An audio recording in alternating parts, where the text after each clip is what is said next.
I'm Nan Simonsen. I'm a nationally board certified health and wellness coach. I love to play in my kitchen. I love to find a cookbook that fascinates me and, well, do one recipe after the other, and that's what I'm doing, and I love to bring you along.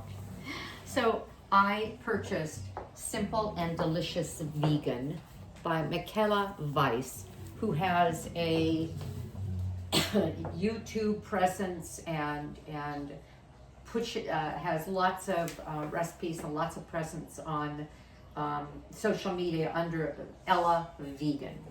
And I am making southern fried soy curls tonight with grilled cabbage wedges, and I'm going to have some rice, some brown rice, and I thought a mushroom gravy would go along well with that.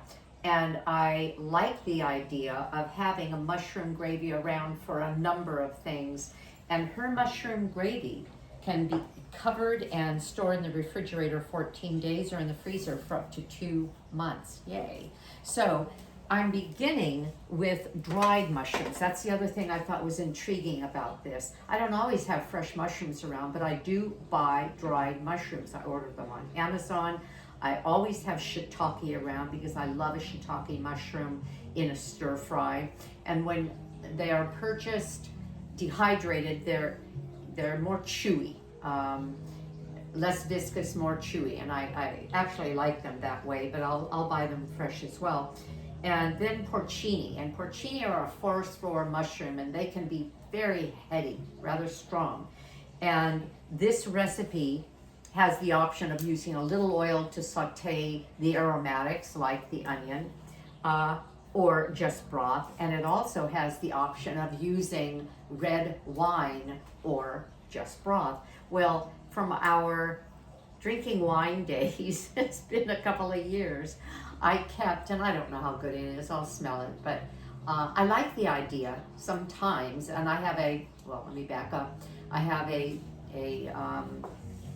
portobello mushroom pot roast that is also on my channel, and nansimonsen.com and YouTube. And I love that recipe, and it does also use some red wine, and so I have a reason to keep it. And this was probably opened much more recently than that. I think we had a dinner party and there was some leftover wine that guests brought, and I think I just put it in the refrigerator. So I am going to use the wine in this to give it that really strong mushroom and wine kind of a presence. So to start it, I'm just showing you how I'm starting it. That's my scale. I weighed out 1 ounce of dried mushrooms, and look at how much that is. And then I carefully washed them, partially soaked, partially washed, put them in water, let them soak a few minutes, and swish them, and then rinse them in a strainer again and again. And then I'm adding 2.5 cups of vegetable broth, and I'm going to bring it to a boil and let it sit, or let it cook for a minute, and then I'm going to let it sit while I get everything else put together. So I'll show you the process, and then I'll show you the end result. And although I may not show you the compilation of the ingredients for the meal, like the soy curls that will be in my air fryer, so they're going to be like southern fried, real crispy, and then this cabbage, which is going to be flavorful. I will do a video of the cabbage though, so watch for that. The cabbage, which is flavorful and done in wedges in the air fryer or in the oven. All of this will come together, I think, is a really fun meal. So, okay, I'll be back. Okay, I'm back. So what I've done is I dry sauteed, that meant using some broth, onion, small onion, white, with 3 cloves of garlic, threw in some fresh from my garden, thyme and rosemary, and some salt and pepper, just following her recipe. In the meantime, I also mixed together plant milk with arrowroot. I could have used cornstarch or arrowroot. I believe arrowroot is a better option for whole food plant-based. And I'm going to add this. Now, you know what? I'm going to do it backwards. I'm not going to do it as she describes it. Well, let me think. Yes, I am to a degree. I'm going to deglaze the pan with some of this broth, but I need the high sides to do the rest of what she recommended, which was to use an immersion blender. I should say at least she did that. That doesn't mean that she recommended above, let's say, using a blender, a typical blender. But I'm going to deglaze, I'm going to add the the arrowroot to the broth. I'm going to heat up this other one. Come on, there we go. So that this will go very fast. And I want to tell you, it smells fantastic. So I have this porcini and the shiitake mushroom. I'm also going to put in the wine. And she calls for, this is a bottle of Skyfall. It's basically full way up to here.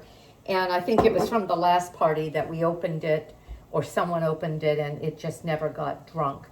And if we're using red wine, she's looking for, I'm sorry, oh, a quarter of a cup. Throw this in now and have it cook away a little bit. Okay, so the aromas are heady. The fresh thyme, the fresh rosemary smells fabulous. It's starting to get hot enough. There's no way I can use my immersion blender in there. I'm going to stir this in. I'll use a larger whisk.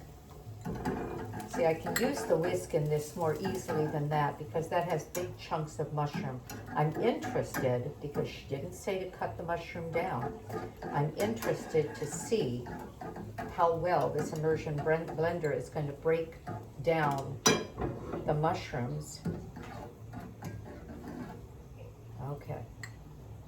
And she said plant milk. I like using soy, because I like the fact that I'm getting additional healthy fats and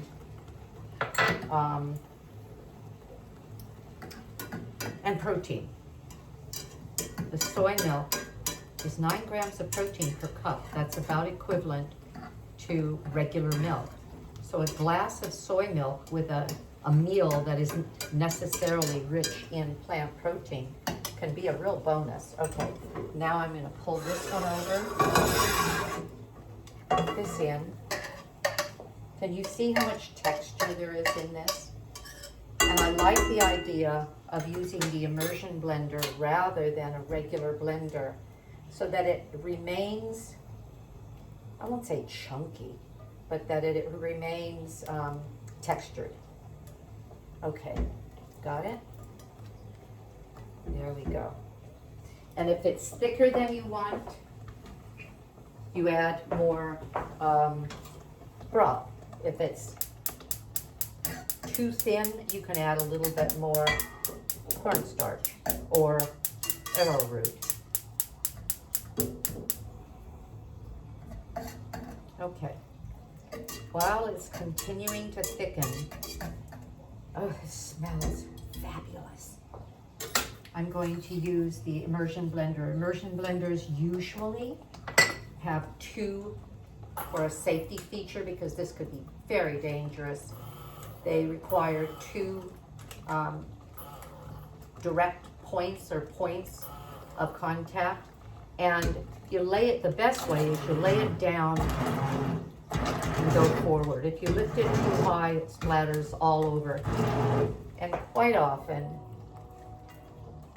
I would use a little bit deeper of a vessel to do it with. Yeah, it's chopping. It is breaking up the mushroom.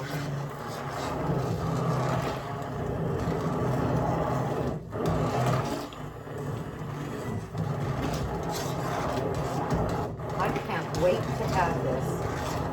I can't wait to have this with the soy curls and the roasted cabbage.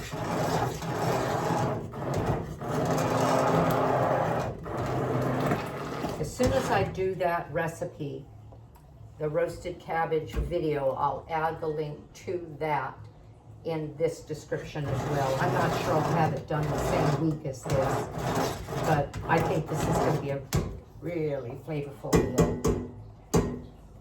Okay. Yes, see there's bits of mushrooms still in here. That I think is going to be delightful. Chew-worthy. Okay, all right. And I am going to taste it using, I'll just use this tablespoon. So I didn't bring a teaspoon over. And I'll continue to heat it. I think it's going to thicken a little bit more.